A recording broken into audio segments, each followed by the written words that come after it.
ver ahora.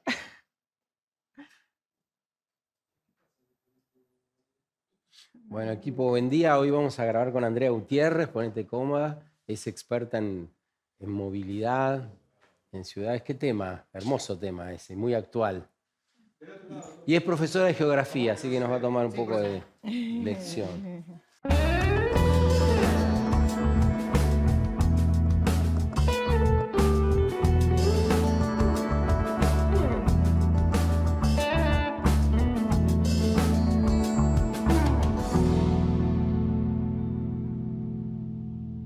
La sensación es que pasamos cada vez más tiempo movilizándonos, especialmente en las grandes ciudades, por varias cosas, porque cada vez necesitamos trabajar más para que ese dinero alcance, yo diría, para atender las necesidades básicas. Por otro lado, los congestionamientos que se producen en la ciudad, mayor cantidad de autos, las obras que resultan insuficientes. Hay un montón de factores que se conjugan para que pensar o repensar las ciudades donde vivimos se constituya hoy, en época de transición, como uno de los temas centrales para el buen vivir. Hoy vamos por ahí. ¿Cómo estás, Andrea? Muy bien, Bueno, Andrea buenos es días. especialista, licenciada, doctora en geografía, además profesora de grado y posgrado de la Universidad de Buenos Aires. Dirige el programa de Transporte y Territorio en la Universidad de Buenos Aires y también es especialista en desigualdad urbana territorial en Argentina. ¿Qué implica la desigualdad urbana? ¿Es una cuestión de género, de recursos, de geografía del lugar donde vivimos? ¿De qué se trata? Que implica la cuestión de género es algo que se ha evidenciado en estas últimas 2 décadas bajo la nueva agenda urbana mundial. Creo que fue uno de los avances más contundentes de haber dado evidencia con datos de que la movilidad de las mujeres es diferencial y es desigual con respecto a los de los varones. Eso es una constatación de hoy en día. Hay otras constataciones, quizás no están trabajadas tanto con los datos actuales, pero que también los pobres viajan peor que las personas que tienen más recursos, que los mayores, las personas mayores también enfrentan más dificultades que las personas jóvenes o en edad activa. Para mí, realmente comprender la movilidad es comprender la ciudad. O sea, no se puede entender. O sea, la movilidad es simplemente una forma de leer el funcionamiento del territorio, no es algo separado. Es como una mirada distinta de ver lo que generalmente se piensa en la ciudad como un plano, un territorio plano, un mapa. Para mí es simplemente una ayuda a conectar con una mirada de la realidad del uso cotidiano del territorio que es el lugar donde vivimos. Antes de seguir avanzando, abundemos un poco en esas barreras que, por ejemplo, tienen las mujeres o los Sí. sectores de menores recursos. Antes de contestarte eso en particular, Sí. me gustaría terminar de vincular, ¿no?, esta idea Dale. de la desigualdad urbana con las desigualdades de las distintas poblaciones, porque hay algo para mí indisoluble como punto de partida de entender, es que la producción de la ciudad, la producción del espacio, en cualquiera de sus escalas, es desigual en el mundo en el que vivimos. O sea, no va a generar, naturalmente el funcionamiento del sistema social genera desigualdades. Esto es algo que se ha visto de manera muy interesante, incluso en los últimos años, en ciudades que han aplicado políticas de urbanismo social muy fuertes, en Medellín, por ejemplo, para urbanizar los barrios populares, darles más dignidad de vida a las personas, y que por una cuestión de la propia diferencia de salarios, que las personas con ese salario tienen que pagar su vida, han terminado por ahí teniendo que vender la casa que habían podido tener como propiedad, acceder a la vivienda, e irse a lugares menos beneficiados nuevamente porque no podían terminar de costear lo que era pagar los impuestos, los servicios de ese lugar más valorizado. Sí, a veces los productos de consumo, los alimentos en determinados barrios son más O caros sea, que en otros, ¿no? ¿se entiende lo que digo? La sociedad funciona bajo un sistema que genera desigualdades. Entonces el territorio, la ciudad, en verdad, no Enten- es ajeno a... Entendemos esa complejidad, pero no nos vamos a resignar. No, ¿Cuáles son no, las claro. políticas deseables para que eso pueda encontrar un equilibrio? Por supuesto, no. Yo creo que la idea no es resignarse, sino tenerlo como consciente, Claro. porque muchas veces las políticas de cualquier índole, urbanas, de transporte, de lo que fuere, funcionan como solucionáticas. ¿Qué quiere decir eso? Es como una solución técnica que va a dar una respuesta absoluta a un problema. Y eso, En estos tiempos menos que creerlo, nunca. creerlo de movida, augura malos resultados, porque no son reales. Entonces, saberlo como un punto de partida para mí es una ayuda a pensar permanentemente respuestas que reconstruyan la equidad. ¿Se entiende? Pero Sí. no pensando que eso es como un... Yo tengo un colega muy querido, Julio Rearte, que siempre decía esta palabra que me parece muy gráfica, que la ciudad es una ciudad en la que es en gerundio la desigualdad. Se está construyendo.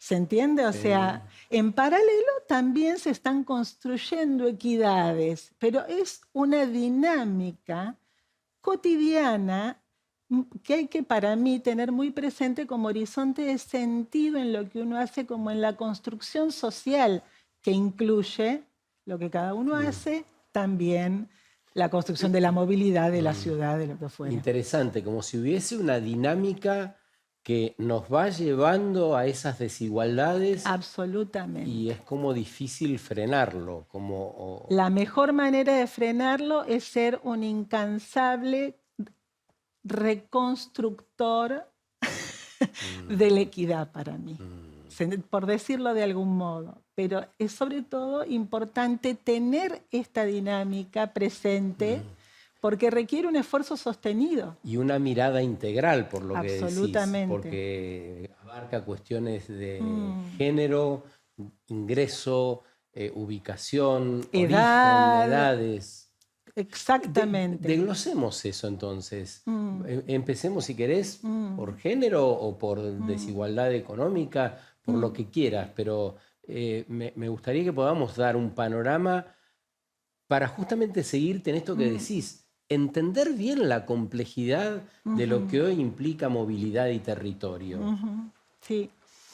Los datos que te decía hoy alimentan la agenda urbana global muestran en líneas generales estas cuestiones para la movilidad de las mujeres, que son usuarias mayoritarias del transporte público o de la caminata, más que de los medios de mayor autonomía. Esto incluye no solo al auto, sino mismo a la bicicleta, que tienen horarios de uso de los transportes más diurnos y menos nocturnos, asociados justamente a dos cuestiones fundamentales. Una, las tareas de cuidado, por lo cual tienen mucho uso del transporte público en horarios de mediodía, que por ahí es un horario valle de la oferta del transporte público. Valle se entiende como que tienen por ahí una baja de frecuencia con respecto al por ahí al pico de la mañana y de la tarde, que es el de los viajes más pendulares de ida y vuelta al trabajo. Entonces tienen por ahí un uso del transporte público en un horario en donde la frecuencia no es tan fuerte, y lo mismo asociado a la noche con restricciones de seguridad. Entonces esos son datos que están mostrados. La otra particularidad es que tienen una movilidad más diversa en actividades. trabajan, pero también llevan los chicos a la escuela, hacen los trámites, acompañan a los familiares al médico. Entonces esa movilidad combina que tiene usos de transporte públicos o por ahí ocasionalmente del taxi para facilitarse mayor autonomía. Son más usuarias de taxis que los hombres. Mucha caminata, con un recorrido y uso del territorio más diverso. En general se ve que tienen una movilidad más de proximidad, pero es más diversa. Entonces, este conjunto de situaciones hace que hoy en día, sobre todo, donde las ciudades tienen como un diseño de sus sistemas de transporte público, por ahí, en mi concepto, un poco envejecidos ya, porque estaban diseñados para una ciudad de hace 100 años atrás, la ciudad fordista, digamos, donde la gente iba del trabajo a la casa, y ese trabajo estaba sobre todo concentrado en los centros urbanos.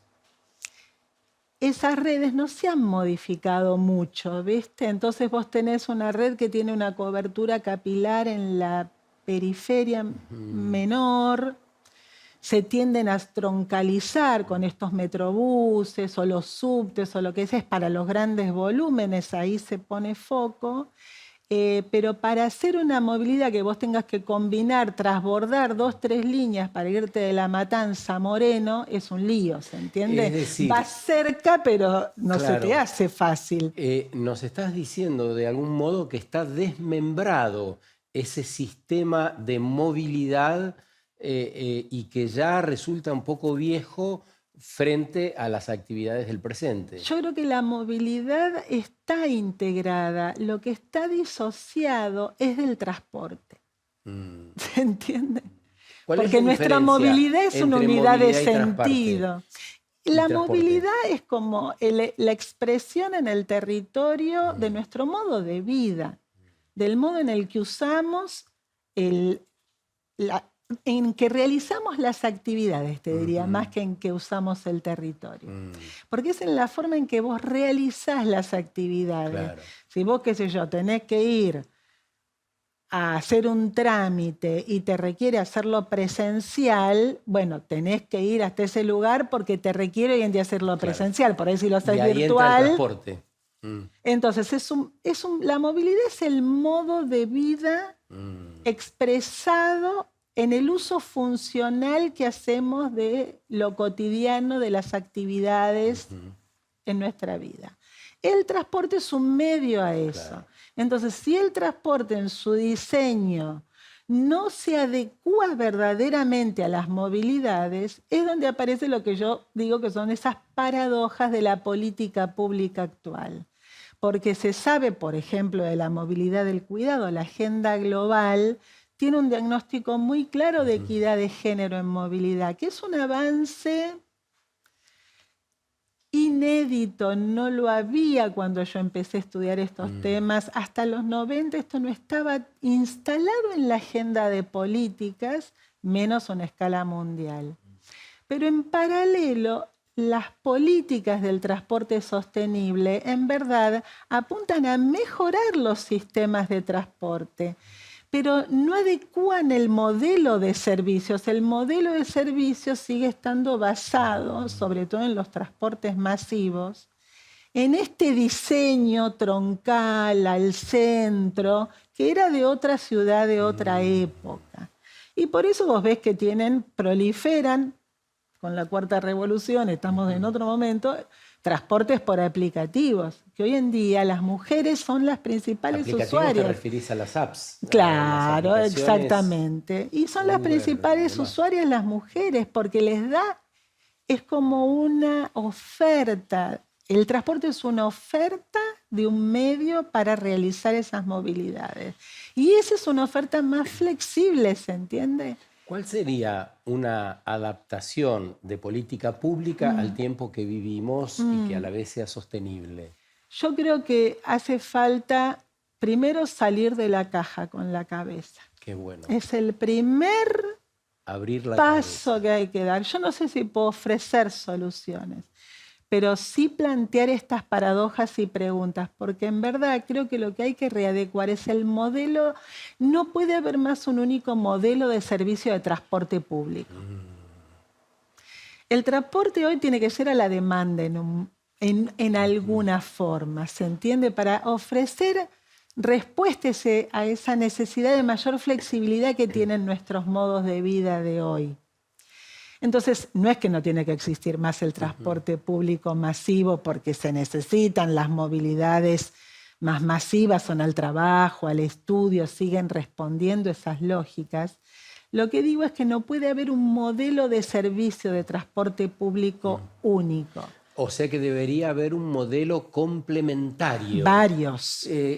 ¿Cuáles serían? ¿Quiénes integrarían esa complementariedad? Mira, un ejemplo que ya existe en mi concepción es el de la bicicleta pública, como un sistema de transporte público que no estaba antes del nuevo milenio. Es lo que te digo, en esta ciudad nueva del capitalismo de plataformas o como querramos llamarle, no estaban estos sistemas. Las tecnologías permitieron que un medio de transporte individual se convierta en un sistema de transporte público. Ese es un ejemplo, me parece, bastante concreto de cómo lo que era el mismo medio de antes, la bicicleta, que podemos pensar el colectivo o lo que fuere, se convierte en un sistema, ¿se entiende? Sí, sí. Ese sistema ofrece un servicio de movilidad, por decirlo de algún modo. Ese tipo de dinámica yo creo que tiene que pensarse para concebir la satisfacción de las movilidades, sobre todo, que hoy se dan en las periferias de las ciudades y que no son ya dinámicas centro-periferia. Las periferias de las ciudades tan grandes que hay hoy en día, ya hay evidencia de que tienen una dinámica propia de movilidad, más local, más regional. Uno tiene que pensar servicios de transportes públicos, no necesariamente masivos, ¿se entiende? Sí, no necesariamente colectivos. Claro. Tienen que ser el transporte público tiene que ser colectivo, no únicamente masivo, ¿se entiende? Yo creo que esa noción de lo colectivo en lo social es importante. A ver, porque me parece sumamente importante esto que señalás de lo colectivo. Cuando uno piensa en transporte colectivo, pensás en el ómnibus tradicional. Y me parece que estás incluyendo inclusive aquellos automóviles de uso público, donde varias personas absolutamente comparten un viaje y, bueno, obviamente sale más barato. Absolutamente. Vos pensás que esa realidad de mercado, por, digamos, decirle así, lo vamos a poner en términos de mercado para que se entienda que puede ser una empresa. Sí. O sea, que no es necesariamente que siempre lo que ofrezca el Estado tiene que ser una cosa a pérdida o subsidiada. Hay otras posibilidades o incluso ser posibilidades de financiamiento cruzado. Ahora no me quiero meter ahí. Pero, digamos, eso se constituye en un modelo de servicio que lo ofrece una empresa. Así como lo ofrece una empresa privada, lo podría ofrecer una empresa pública. O para distintos servicios sociales de movilidad, para poblaciones específicas, por ejemplo. Yo he trabajado en los primeros tiempos que empecé a trabajar con este concepto de la movilidad más como se usa hoy en día, de este giro de la movilidad más como enfoque de derechos. Trabajaba con población en acceso a la salud. El acceso a la salud en muchas, y al día de hoy, en muchas poblaciones se constituye en una barrera terrible el transporte porque por propias condiciones físicas que se agravan porque la gente por ahí con problemas de salud tiene más dificultades para trabajar, entonces tiene menos ingresos. Hacer una adherencia en tratamientos crónicos, una insuficiencia renal, VIH, no sé, diabetes, cáncer, implica ir recurrentemente a sostener un tratamiento que si no lo hacen no tiene resultados de salud. Entonces, esos servicios que le faciliten llevar a la gente al hospital podrían ser sustento de una red de transporte colectivo para un municipio o para una región de municipios que comparten hospitales zonales, ¿se entiende? Se entiende, creo que muy bien, porque lo que nos está quedando con mucha fortaleza es la complejidad que entraña resolver los problemas de este tiempo. Hay que tener todo en cuenta. Los pueblos, dejemos un rato la ciudad de Buenos Aires y su periferia, los pueblos de más de 200 kilómetros no tienen centros asistenciales por lo general de alta complejidad. Para todos estos tratamientos que citabas, tienen que hacer hasta 200, 300, 500 kilómetros para venir a la ciudad de Buenos Aires. Bueno, tenés un chico con problemas, venís al Garraham, con problemas complejos. Y no te hace falta irte a 200 kilómetros, o sea, a 100 esto aplica. Sí, pero digo que aumenta la problemática. Obvio, claro. Está interesantísima la conversación. Te convido a que veamos un video para que reafirme todo esto que estás diciendo y para que nos ponga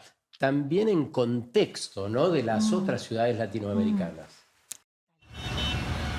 Aunque muchas ciudades latinoamericanas han avanzado en materia de electromovilidad, siguen puntuando bajo en los rankings del tráfico a nivel mundial. Ciudad de México es una de las ciudades más congestionadas de América Latina. Los capitalinos pasan horas en atascos. Y en 2022, el premio al peor tráfico de la región es para Bogotá. El peor tráfico de América Latina ya no está ni en Colombia ni en México, está en Perú. Esta es la Javier Prado Este, la avenida más congestionada de Lima. Nada que hacer, el tráfico es cada vez peor en las ciudades latinoamericanas.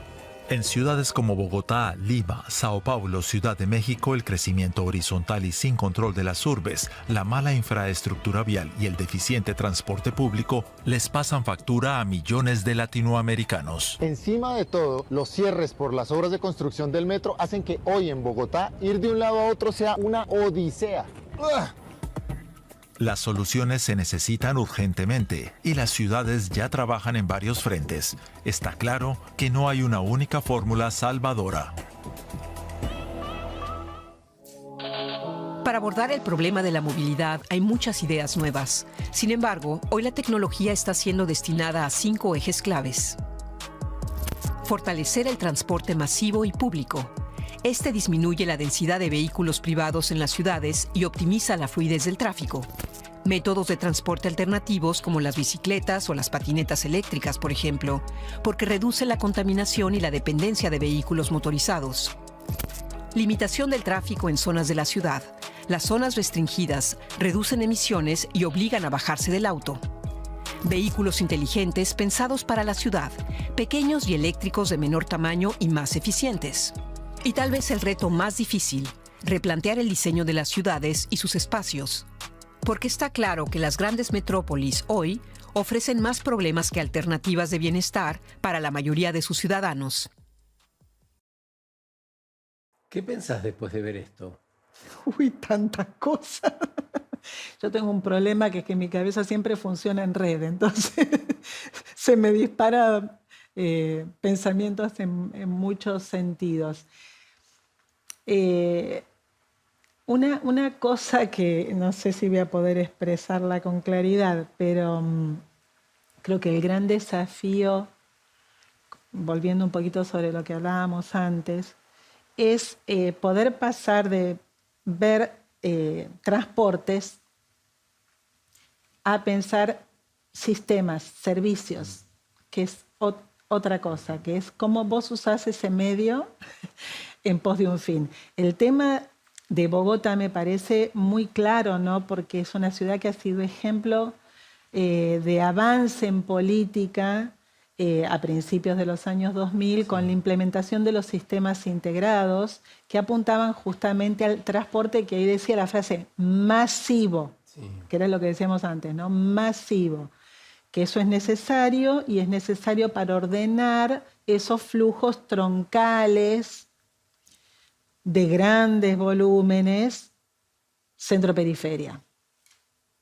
Pero los resultados creo que son muy claros, evidenciando que la dinámica de uso de la ciudad es otra y que por eso vos ves a la gente subiéndose una moto. Yo estuve en Bogotá hace 2 meses y vos ves eso, o sea, ves que igual por una... Yo digo, esto es importante no para señalar un fracaso de la política pública, pero yo no creo que es un fracaso, creo que son aprendizajes. El tema es que cuesta mucho dinero para todas las sociedades hoy en día, porque sostener estos sistemas que no terminan de ser como un avance real en la solución, en una respuesta para las necesidades. En la inversión solo en estos transportes masivos, claro. ¿Entendés? Porque están muy subsidiados. Están muy subsidiados. Subsidiados significa que la plata la pone toda la gente, toda la sociedad ponemos plata para esos sistemas, y si no es eficaz en el fondo la solución, es un tema de política pública a repensar, porque por algo la gente se sigue subiendo a la moto o al micrito y al auto propio, ¿entendés? Porque no es que a la gente le guste estar parada 2 horas para ir a un lado. No quiero hacerlo complejo, digamos, pero me parece que falta indagar en las movilidades que hace la gente. ¿Para qué usa la gente el transporte público? ¿Para qué usa la gente el auto? ¿Para qué tipo de movilidades? Porque nadie usa un único transporte. Porque vos viajas distinto de acuerdo al lugar donde vas, a la actividad donde vas. Entonces, no es que uno es usuario únicamente de un transporte todo el tiempo. Algunas personas sí, los más pobres, pues esos son más cautivos. O las mujeres son más cautivas porque tienen menos opciones. Pero hablando de abrir la cabeza, que es lo que propusiste, nos dejás una pregunta interesante. ¿Para qué usamos el transporte? Y a mí básicamente se me ocurre decirte, y bueno, para ir a la escuela, para estudiar, para ir a trabajar, para ir a un centro de salud, como decías, no sé, en esta época para ir de vacaciones. ¿Para qué más? Uno usa para todo, porque la propia caminata también es un transporte. O sea, eso es como que es indisoluble de nuestra condición de seres con materialidad. Pero en particular con respecto al transporte público, me parece que es una pregunta importante, porque no hay realmente datos que digan qué tipo de movilidades se hacen con el transporte público. Está claro que la movilidad más, como te digo, más pendular, si uno viene al centro, vas a tratar de venir con el transporte público. Claro. Pero hoy en día vos fíjate que nuestras movilidades laborales, incluso nuestras movilidades cotidianas, son muy diversas. Porque de hecho hay muchos perfiles laborales que son móviles, ¿entendés?, en el territorio, que ya no tienen la lógica de venir a trabajar al centro. Y te lo pongo desde los trabajos de la industria, que las industrias se han desplazado hacia las periferias. Yo trabajo con una encuesta, con una fuente de datos que es muy convencional en el ámbito de la política de transporte, y hoy está medio como desvalorizada frente a las nuevas tecnologías, que son las encuestas de movilidad domiciliaria. Y he analizado comparativamente 10 ciudades de distinto tamaño de Argentina. Y ponele en el área metropolitana de Santa Fe, Paraná, vos hoy en día ves que las movilidades por trabajo tienen flujos más grandes del centro a la periferia que de la periferia al centro. Porque la industria se ha localizado en las afueras de las ciudades. Cambió esa dinámica, lo que decías. En otro sentido, hay otros ejes, ponele, de la misma ciudad, donde se han dado desplazamientos de barrios residenciales de segunda residencia de fines de semana, o bien tipo countries y demás, y vos ves que también la movilidad por trabajo en ese eje es más del centro a la periferia que a la inversa. Van las empleadas domésticas, los jardineros, el masajista, el entrenador, ¿se entiende? Los servicios personales son ubicuos, son movilidades de hoy que no tienen la misma lógica de la movilidad del trabajo de antes. Enseguida volvemos, Andrea. Han visto una vez más, ahora, hoy, con movilidad y transporte, la necesidad de rediseño aparece durante todo el ciclo de estas 100 conversaciones públicas a través del canal de la ciudad. 2 minutos y volvemos.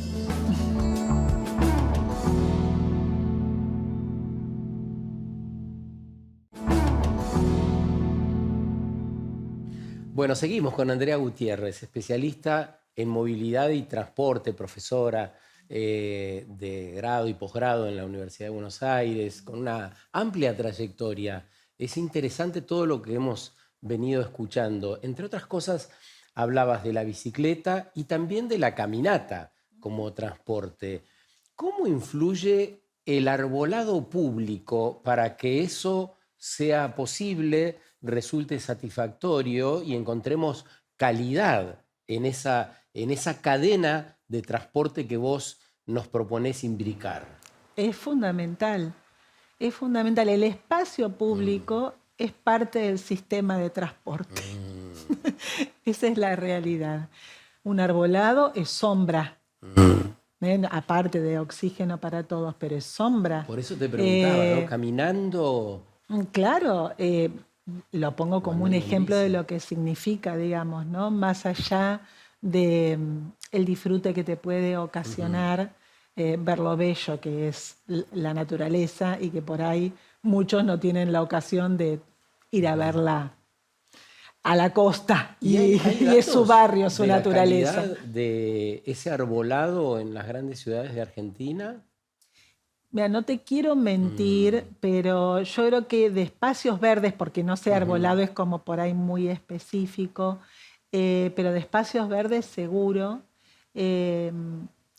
No quiero equivocarme ahora, pero creo hay una plataforma de datos geoespaciales que se llama Poblaciones, que fue construida y sigue siendo operada por el CONICET en colaboración con el Observatorio de la Deuda Social de Argentina de la UCA. Y es un trabajo maravilloso donde vos tenés disponible para todo el país un montón de capas de información. Claro. Y creo que entre ellas hay una que es de espacios verdes. Interesante el dato. Creo que quien recorre la ciudad lo que ve a simple vista es que hay barrios o zonas donde el arbolado está en condiciones difíciles. Algunos árboles muy viejos, algunos árboles en deficiente estado y otros donde está mejor la cosa. Después está todo el tema de las alergias que se ha hablado tanto. Sí. Pero quizás sea interesante esta idea de incluir la revisión también del arbolado público en estas Yo creo que sí, es absolutamente, como te digo, el espacio público es parte hay que pensarlo como parte del sistema de transporte y como parte de la movilidad. El arbolado público y otros componentes del espacio público, la vereda, por ejemplo. Para mí un indicador de equidad que propondría para la planificación urbana es vereda en el 100% del territorio de las ciudades. Porque esa es una diferencia en la equidad muy grande. Distinto, vos vas a cualquier barrio un poquitito más alejado, no te hace falta ir muy lejos, vas a un barrio, y barrios no nuevos de estos que hablaba el video, de que las ciudades se descontrolan hacia las periferias, que yo no creo que se descontrolan, ¿no? Eso es un tema más profundo, como te digo, de valorización del suelo y desarrollo inmobiliario. No es tanto un descontrol aleatorio, digamos. No es tan así. Hay una lógica. Pero por fuera, más allá de eso, vos podés ir a un barrio que tiene hace 30 años más, o más de construido en Lomas de Zamora y encontrás que no tiene veredas. Claro. ¿Entendés? Y encontrás obstrucción de la vereda, calle de tierra, en Lomas de Zamora. Y eso produce un perjuicio directo a personas, no sé, de mayor edad, supongo. A todos. Sobre todo, siempre lo que es perjudicial afecta más a los más vulnerables. A una mamá que va con el cochecito, a una persona mayor que va con su trípode. Siempre las inequidades hay que pensar que afectan más a los más vulnerables. Entonces, cuando vos asistís a los más vulnerables, vas a mejorar las condiciones para todos. Es a la inversa. Es lo maravilloso de atender lo vulnerable, ¿no? Que es una manera de poder hacerlo mejor para todos. Pero eso es central. O sea, una vereda en la que no podés circular de la mano con un bebé. Oh. Para la transición, entender esto que acabas de decir, que atender lo vulnerable es lo mejor para todos, es un concepto central. Decinos algo más sobre esto.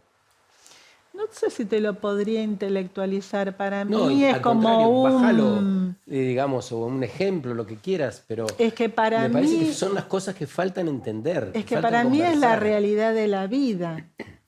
Por eso te digo, hay que entender esto, ¿no? Que nuestra humanidad nos lleva a construir un modo de vida en el que reproducimos inequidades. Y eso genera que las personas somos distintas porque naciste en un hogar con menores recursos, porque tenés una discapacidad física, porque llegaste a la vejez en tu vida, por distintas condiciones, que tenemos condiciones diferentes y vulnerables. Y si como colectivo no entendemos que eso es parte de un todo, yo creo que se pierde un poco el sentido de lo humano en uno, ¿no? O sea, no sé si Sí, no, para no. mí no es intelectual, sino que es como un modo de vivir, un significado de como ser humano, que sos un ser humano con un otro, con un todo. semejante. Claro. Concebirnos como semejantes. Es que es así. ¿Hay algún modo de, no sé si llamar a oponer resistencia o pensar de un modo diferente lo que llamamos el avance del desarrollo inmobiliario, que efectivamente, como decís vos, contribuye a el amontonamiento en las ciudades, a asfixiarnos en las ciudades, a que los servicios no alcancen, a la movilidad, al transporte y a todo lo que ya sabemos? Ese es un tema tan profundo que yo no he leído hasta ahora soluciones. A mí creo que me escapa poder ofrecerlas, porque claramente hay una lógica entre la valorización del suelo y los procesos diferenciales de apropiación de ese valor, ¿se entiende? O sea, el suelo, cuanto mejor dotado está, más valor tiene. ¿Qué Y implica que esté mejor dotado? de lo que sea, de que tengas cloaca, luz, transporte, Espacios lindos verdes. comercios, árboles, naturaleza, lo que fuere, actividad cultural, un club bueno, ¿se entiende? Eso siempre da un valor, y ese valor del suelo tiene una apropiación que es diferencial, porque son diferenciales las posibilidades de las personas. ¿Y esta transición podría llevarnos a una movilidad que implique salir de las grandes ciudades, dado que Argentina tiene un territorio tan vasto, y construir unidades donde las personas podamos vivir en otra escala, no hacia arriba, sino hacia abajo? Sí, yo creo que igual, o sea, por más que nos vayamos hacia otro lado, nos vamos a aglomerar. Vos lo que estás diciendo, o sea, aglomerar, nos vamos a aglomerar. Es una tendencia espacial de la humanidad, la aglomeración. Pero no es lo Está mismo una bien aglomeración de los 10.000 personas tamaños, que de 8 millones, ¿no? pero sabés que en realidad, si vos pensás hoy en día, nuestras ciudades grandes incluso, yo comparto lo que vos decís, que la calidad de vida en una ciudad de 500.000 habitantes es completamente otra. Ponele Santa Fe, es maravilloso vivir en Santa Fe. Es completamente otra. Pero también es cierto que nuestras grandes metrópolis tienen esas mini dinámicas de ciudades en sus periferias. No es que eso no existe, ¿se entiende? Hay mucha gente que vive, qué sé yo, en Bellavista y por ahí no viene nunca al centro. O vive en Marcos Paz, un poquito más afuera, y tampoco. O en Cañuelas, o en... Eso ya se está dando un poco de esa dinámica, como un poquito un recorte más regional dentro de la gran ciudad, también se da.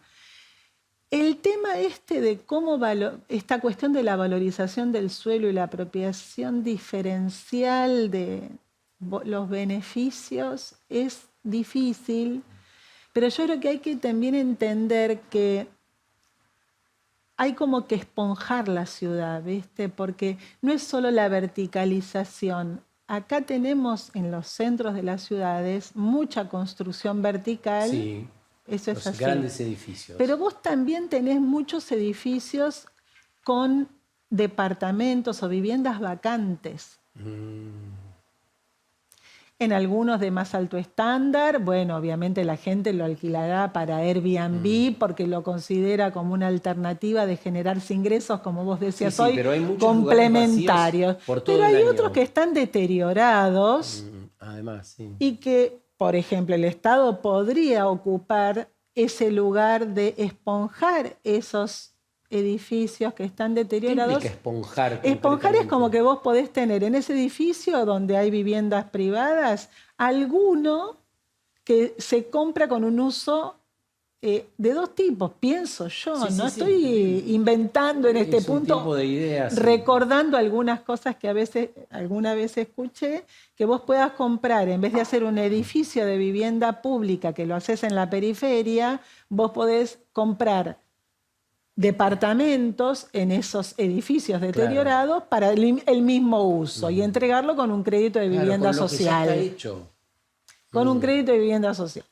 Qué bueno. Yo siempre pienso, por ejemplo, hay tanta gente que llega a la vejez sin haber tenido vivienda propia y que terminan derivados a un geriátrico, muchos mueren completamente solos, y la gente no tiene con qué, con una jubilación de hoy, poder pagarse un alquiler, que podrían ser alquileres, así como un Airbnb, más accesibles para esas personas, como un alquiler social. Sí. Este tipo de alquileres sociales existen en países como los de Escandinavia, que tienen un concepto que se ha conservado esta función más social del Estado. Está bueno que nos digas todo esto, porque es tiempo de imaginar. Creo Tal que hay cual. que imaginar, porque eso nos va a reencender otra vez. No quiero dejar de lado el tema de la logística. ¿Cómo reformular la logística en las ciudades donde vivimos para que sea más sostenible? ¿Vos te referís a la logística de transporte? Sí. Yo creo que en eso tenemos que ir a pedirles que nos den cátedra. ¿Quién? Los operadores de logística y sobre todo de la logística numérica, porque ellos saben cómo hacerlo. Yo escribí hace unos años un artículo en colaboración con Andrés Bortagaray, que fue fundador de la Ciudad en Movimiento. Y a mí se me ocurría como título para ese artículo, así medio provocador, de estas paradojas, de hablar de la ciudad lisa. Porque este hecho que vos hoy tenés inmerso en tu vida cotidiana, y yo también, de que puedo llamar y comprar un producto sin moverme de mi casa y que me aparezca en la puerta, me genera la ilusión de una ciudad lisa, un territorio que fluye, no esa congestión que se ve ahí. Exacto.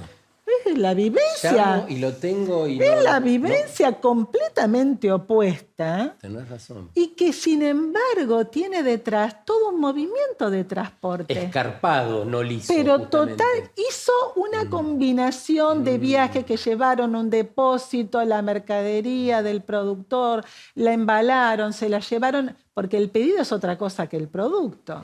O sea, el pedido es una lógica que involucró el producto y el pedido. Y eso hoy lo genera la logística numérica, los algoritmos. Ellos tendrían que ser entrevistados en primer lugar para estar al servicio de una política de funcionamiento de la movilidad urbana, pero que tiene que partir de otro concepto. Andrea, te pregunto de final, todo esto que pensás, que imaginás, que has estudiado, ¿es escuchado por la política pública? ¿Hay un ámbito donde la política pública pueda escuchar estas ideas, estos sentimientos? Yo creo que no tiene una respuesta única a eso, pero te diría que en líneas generales lo hay, y lo hay mucho más que antes. Porque de hecho la agenda global, la agenda urbana, tiene una mecánica institucional de co-construcción de la política.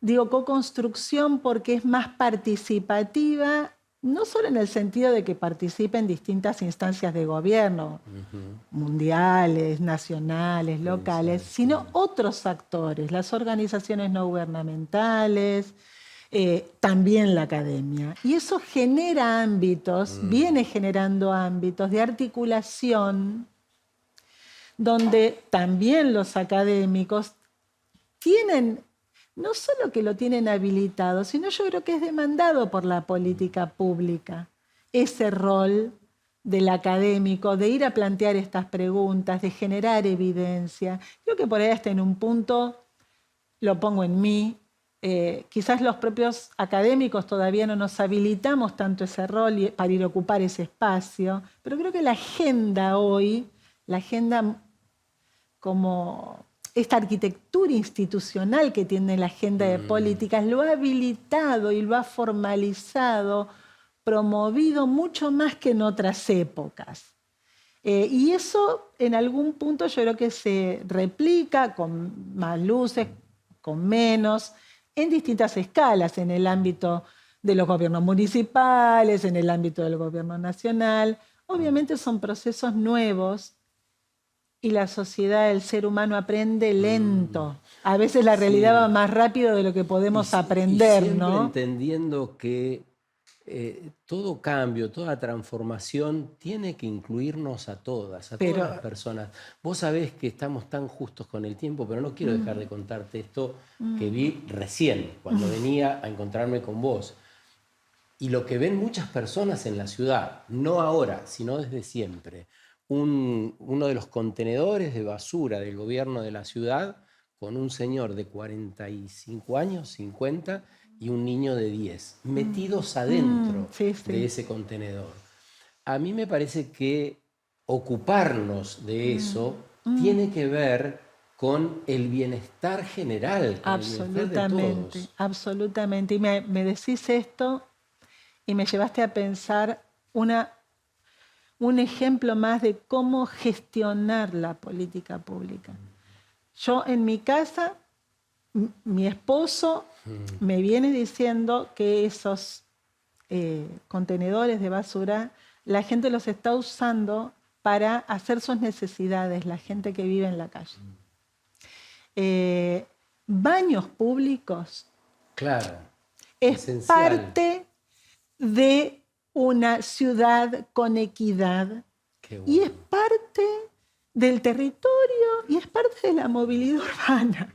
¿Entendés? O sea, no lo podemos disociar. Entonces, un baño público y un baño público de calidad, no este que ponemos como ese provisorio que se genera cuando haces una obra en tu casa. Un baño público existe, instalados ejemplos en distintas ciudades del mundo de baños autolimpiantes o incluso hasta que son cuidados por personas que se dedican al servicio de la limpieza pública. Hay una película hermosa que ilustra la vida de una persona que se dedica a limpiar los baños públicos en Japón. ¿Cómo se llama? Yo creo que ese es un ejemplo de lo que estamos hablando, un ejemplo de vida asociado a cómo eso lo podemos convertir en gestión de las ciudades verdaderamente más humanas, dignificantes. ¿Han visto los desafíos del presente? También pueden ser conmovedores. Yo creo que esta mujer esta noche nos ha invitado a entrar por ese lugar también, ¿no? Por esa necesidad de conmovernos, movernos juntos para la búsqueda de soluciones y para que esta transición sea una transición amorosa y que nos conecte con la vida. Muchas gracias. A vos. Por lo demás, nos vemos una noche de estas.